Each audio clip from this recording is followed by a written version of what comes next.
Hello, welcome back to another Pen Talk. Thank you very much for tuning in and joining me as I explore the amazing wide world of pens and other things that we need to enjoy our pens. This is a video about paper.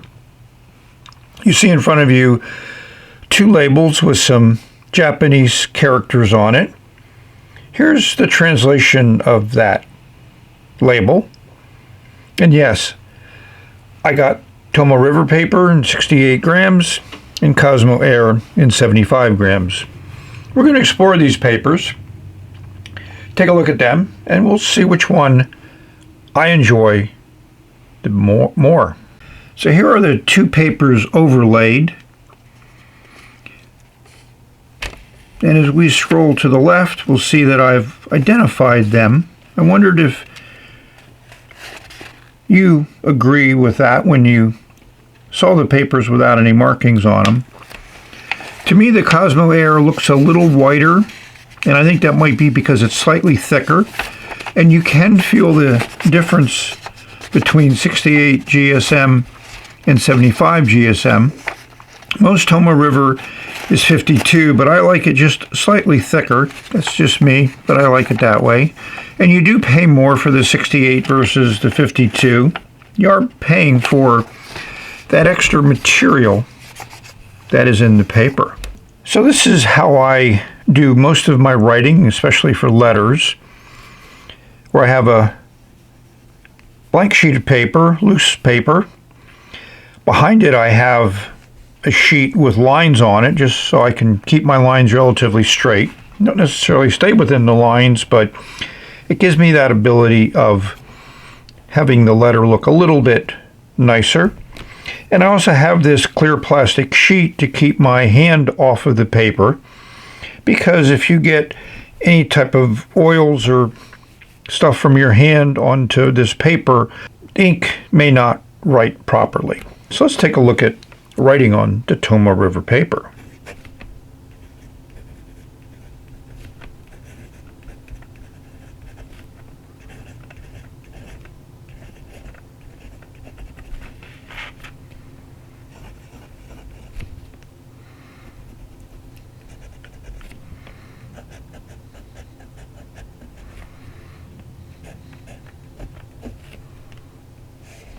So one of the things that Tomoe River paper is known for, very smooth, and that is absolutely correct.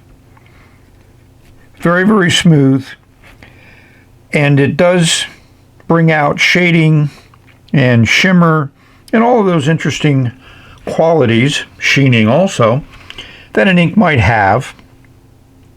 And this is that Diamine Tropical Glow that I like in my Hong Dion pen, medium nib. And one thing that I like also about Tomoe River paper is extremely consistent. And that's one of the traits that I don't find in Cosmo Air.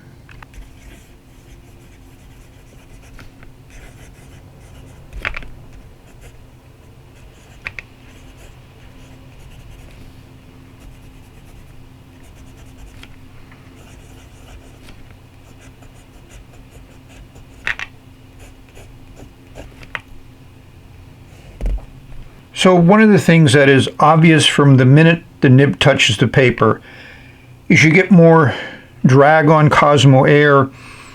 The nib sinks into it, and this is a medium nib. If you're using an extra fine nib, you're going to really feel it, and I don't find that to be a comfortable writing experience. Again, I haven't heard anybody else talk about this, but then I haven't done a lot of research. I do like the way ink looks on this. It certainly doesn't dry that much faster than Tomoe River, and that's a pretty intense smear there. And as you can see, it's still wet above there, and it's been sitting for a minute or so. So that's my impressions between the two papers. After we let the ink dry, we'll look a little bit more closely at the qualities of the ink dried on these two different papers. So I've written with a number of different inks from a number of different pens. And as we compare the two, the color comes out pretty much the same between Tomoe River and Cosmo Air. And shading also is very, very similar. That's the only real shading ink that I used. These two have a lot of sheen to them, and we'll look a little bit more closely. These are glitter and two different pens with the same ink to show the difference of a nib. And one of the amazing things is we got some feathering here, which I'm assuming is due to the fact that this little section of the Tomoe River paper just wasn't quite as well made as the rest of the paper. Let's look at any show through. So flipped over as we expect, absolutely no real show through, obviously no bleed through or anything like that.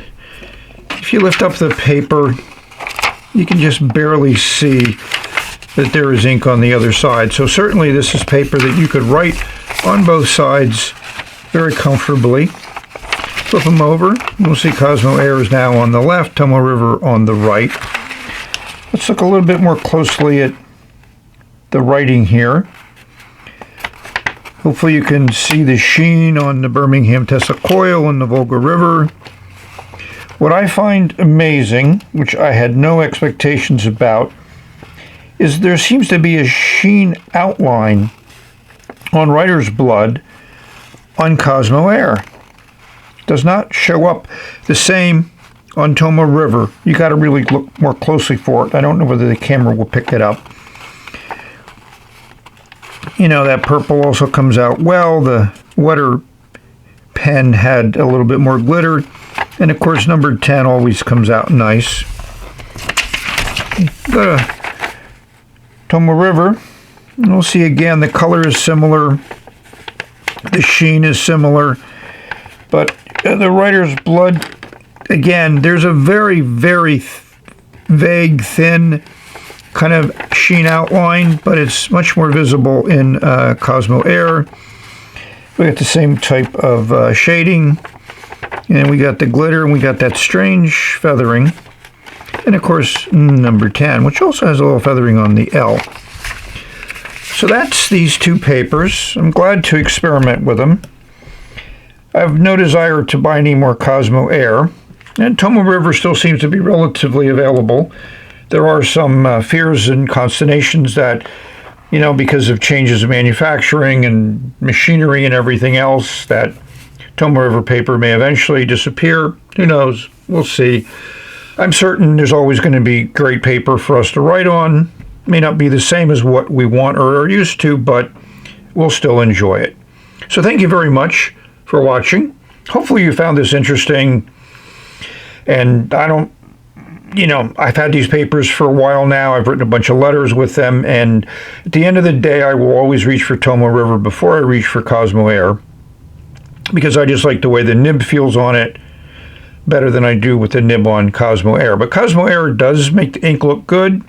It does accentuate some of the ink properties more than Tomoe River does. So that's one of the biggest differences between them. So I hope this video finds you safe, healthy, and happy, enjoying your pens, your inks, your papers, you know, putting some ink down, seeing how it looks, enjoying how it looks. That's the fun part of fountain pens. We've reached the end of this video. We will say bye until the next one.